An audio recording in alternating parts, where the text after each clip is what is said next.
কোরবানির গোশত ফ্রিজ রাখা যাবে কিনা, যারা কোরবানি দেয় সেসব আত্মীয়কে কি কোরবানির গোশত দেওয়া যাবে? অনেকে গোশত না দিলে আবার মাইন্ড করেন, তবুও তাদের প্রচুর গোশত হয়। কোরবানির নিসাব পরিমাণ সম্পদ সম্পর্কে বলবেন, কতটুকু সম্পদ থাকলে কোরবানি করতে হবে? আকিকা না দেওয়া থাকলে কি কোরবানি দিতে পারে? ফজরের নামাজের পর ঘুমানো শরীরে বিধান কি? গোপনাঙ্গের লোম পরিষ্কার করলে কি গোসল ফরজ হয়? কোরবানির সামর্থ্য থাকা সত্ত্বেও কেউ কোরবানি না দিলে গুনাহগার হবেন কিনা? মৃত আত্মীয়র নামে কোরবানি করা যাবে কিনা? পেঁয়াজ খেয়ে মসজিদে গেলে কি গুনাহ হবে? পুরুষের আনাগোনা থাকার সম্ভাবনা থাকলে নেকাব পরে নামাজ পড়া যাবে কিনা? কোরবানি করার সময় ওই পশুতে যতজন শরীক থাকে ততজন ব্যক্তির নাম নিয়ে গরু জবাই করা হয়, এটা কতটুকু যৌক্তিক? ঘুমের কারণে ফজরের নামাজের সময় উঠতে না পারলে যখন ঘুম ভাঙবে সাথে সাথে কি নামাজ পড়ে নিতে হবে, নাকি ফ্রেশ হয়ে আস্তে ধীরে পড়া যাবে? আর বিলম্ব না করে আপনাদের যে সমস্ত প্রশ্ন ইতিমধ্যে পেয়েছি সেগুলোর উত্তর দেওয়ার পালা আমরা শুরু করছি। ফাহিম বিনতে ফারুক জানতে চেয়েছেন, পুরুষের আনাগোনা থাকার সম্ভাবনা থাকলে নেকাব পরে নামাজ পড়া যাবে কিনা? জি অবশ্যই, নেকাব পরে সাধারণ অবস্থায় নামাজ পড়া যাবে না, কারণ নবী সাল্লাল্লাহু আলাইহি ওয়াসাল্লাম চেহারা ঢেকে সালাত পড়তে নিষেধ করেছেন এবং নারী পুরুষ সকলের জন্য সেটি সমানভাবে প্রযোজ্য। কিন্তু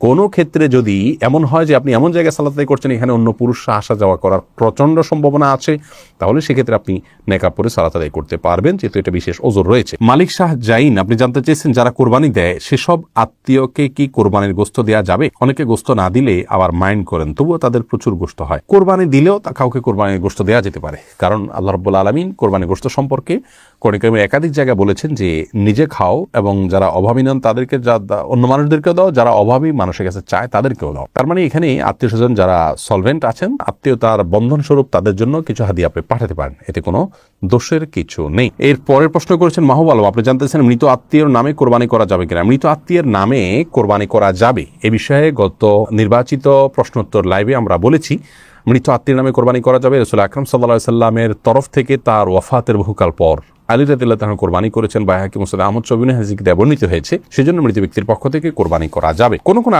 উলামা ইকরাম বলেন যে জীবিত ব্যক্তির নামের সাথে অ্যাড করে এটা করতে হবে, যদিও জমহুরগণ সাধারণভাবেই মৃত ব্যক্তির তরফ থেকে আলাদা কোরবানি করার পক্ষে মত দিয়েছেন, জায়েজ আছে। এরপরে নাফি চৌধুরী আপনি জানতে চেয়েছেন, সালাতুত তাসবিহ নামাজ জীবনে একবার হলেও পড়তে হবে, এ কথা সত্যতা জানতে চাই। এ বিষয়ে একটি হাদিস পাওয়া যায়, নবী করিম সাল্লাল্লাহু আলাইহি ওয়াসাল্লাম তার চাচা আব্বাস রাদিয়াল্লাহু তাআলাকে শিক্ষা দিয়েছেন, এই হাদিসটি পাওয়া যায় এবং এই হাদিসের উপর ভিত্তি করে এবং আরো কয়েকটি হাদিসকে সামনে রেখে মুহাদ্দিসদের অনেকেই ফুকাহায়ে কেরামের অনেকেই সালাত পড়াটাকে মুস্তাহাব বলেছেন, যদিও এই হাদিস সনদের দিক থেকে আপনার বিশুদ্ধতার মানদণ্ডে উত্তীর্ণ নয় অনেক মুহাদ্দিসিনে কেরামের গবেষণা অনুপাতে।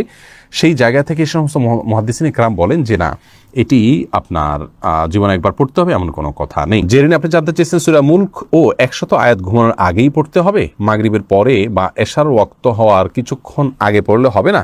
মাগরিবের পর থেকে পড়লেই হবে বোন, এটা ঘুমানোর ঠিক আগ মুহূর্তেই পড়তে হবে এমন কোনো কথা নেই। রাতের যে আমলগুলো আছে শোবার আগ পর্যন্ত, মাগরিবের পর থেকে শোয়ার আগ পর্যন্ত যে কোনো সময় পড়লে আদায় হবে ইনশাআল্লাহ বিইذনিল্লাহ। এরপরে যে প্রশ্ন আমি দেখতে পাচ্ছি তাহলে এমডি সাইদুর রহমান আপনি জানতে চেয়েছেন, কোরবানি করার সময় ওই পশুতে যতজন শরীক থাকে ততজন ব্যক্তির নাম নিয়ে গরু জবাই করা হয়, এটা কতটুকু যৌক্তিক? ভাই সাইদুর রহমান, কোরবানি যেই কয়েকজন ব্যক্তির তরফ থেকে করা হয় তাদের প্রত্যেকের নাম উল্লেখ করা এটি আবশ্যক নয়।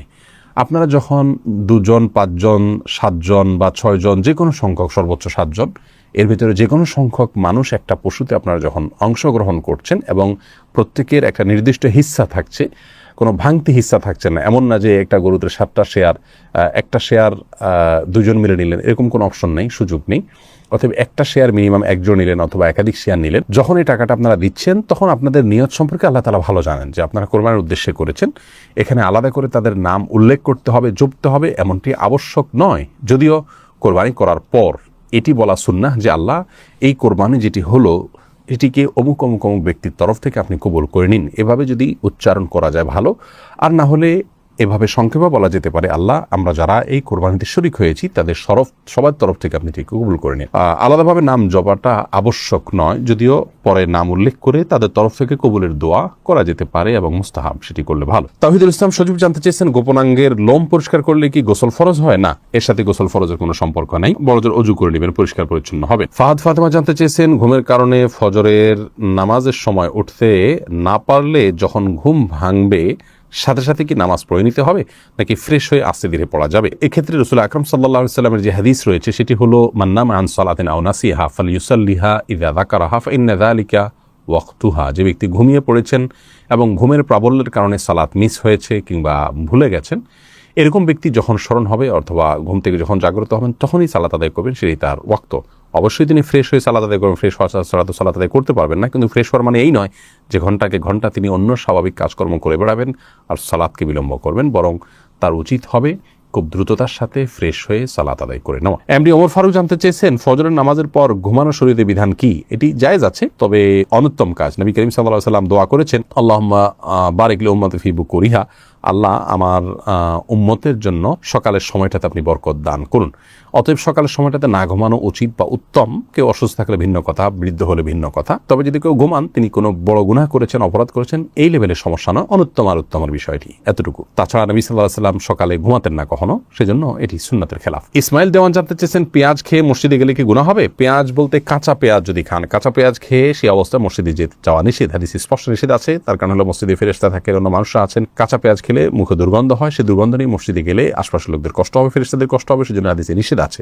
অতএব কাঁচা পেঁয়াজকেও খাওয়ার পর ভালো করে মুখের দুর্গন্ধ দূর করে, সেটি অন্য কিছু খেয়ে হোক, ব্রাশ, মেসওয়াক ইত্যাদি হোক, যেভাবে হোক, অন্য কোনো উপায়ে মুখের দুর্গন্ধ দূর করে তারপর তিনি মসজিদে যাবেন। এমডি জাহিদুল ইসলাম জানতে চেয়েছেন, আকিকা না দেওয়া থাকলে কি কোরবানি দিতে পারে? আকিকার সাথে কোরবানি কোনো সম্পর্ক নেই, দুটো সম্পূর্ণ দুই ধরনের ইবাদত। আকিকা না থাকলেও কোরবানি দিতে পারেন, আকিকা না দিলেও কোরবানি দিতে পারেন। এরপরে নাইমুল হক আজাদ জানতে চেয়েছেন, কোরবানির নিসাব পরিমাণ সম্পদ সম্পর্কে বলবেন, কতটুকু সম্পদ থাকলে কোরবানি করতে হবে? কোরবানির নিসাব হলো যাকাতের নিসাব। একজন মানুষের কাছে 595 গ্রাম রূপা বা তার সমমূল্য যদি থাকে, তাহলে তার উপরে কোরবানি বর্তাবে। এবং সেই নিসাবটি হলো বর্তমান বাজার মূল্য হিসাব করলে আপনার 595 গ্রাম রূপার যে মূল্য আছে সেটি হয়তো 40 বা 50 হাজার টাকা বা তার কাছাকাছি ফিগারে থাকবে। অতএব আপনি কোরবানির নিসাব, যেটা যাকাতের নিসাব, সেটিকেই ধরে নেবেন। যদিও এর আগে আমরা শুরুতেই বলেছি যে কোরবানি যে ব্যক্তি করার সামর্থ্য রাখেন তার উপরে কোরবানিটি বর্তায়, এর জন্য নিসাব কোনো আবশ্যক নয়, এমনটি মত দিয়েছেন সৌদি আরব ওলামা ইকরাম এবং অন্যান্য মাযহাবে।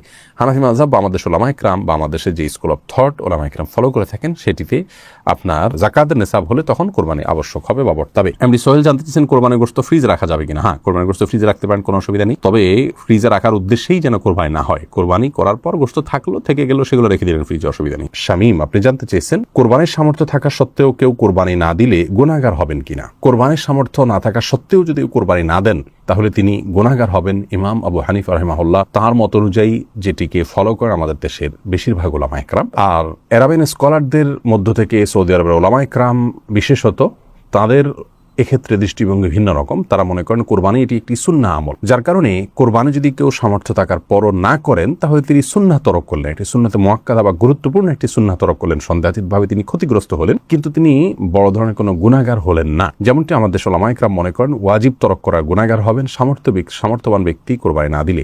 আমাদের ওলামা ইকরামের দলিলটি অত্যন্ত সমৃদ্ধ। এক্ষেত্রে নবী সাল্লাল্লাহু আলাইহি ওয়াসাল্লাম বলেছেন যে ব্যক্তি কোরবানি করার সামর্থ্য রাখে অথচ কোরবানি করলো না, সেই জন্য আমাদের ঈদগাহে না আসে। এবং এই মর্মে কাছাকাছি ধরনের ভাষ্য অনেকগুলো হাদিসে আসছে, যে ভাষ্য থেকে বোঝা যায় যে নবী সাল্লাল্লাহু আলাইহি ওয়াসাল্লাম সামর্থ্যবানদেরকে কোরবানি করতে আবশ্যক করেছেন, আবশ্যিকভাবে নির্দেশ করেছেন, এবং না করলে তার জন্য তিনি সতর্কবাণী দিয়েছেন। অতএব সামর্থ্যবানদের জন্য কোরবানি না করে থাকাটা অনুচিত হবে আমরা মনে করি। যদিও বিপরীত দিক থেকে যারা এটাকে সুন্নাহ মনে করেন, তাদেরও দলিল হলো নবী আলাইহিস সালাম বিভিন্ন হাদিসে এটাকে সুন্নাহ বলে অভিহিত করেছেন, ইব্রাহিম আলাইহিস সালামের সুন্নাহ বলেছেন। তো সেই জায়গা থেকে তারা এটিকে সুন্নাহ বলেন।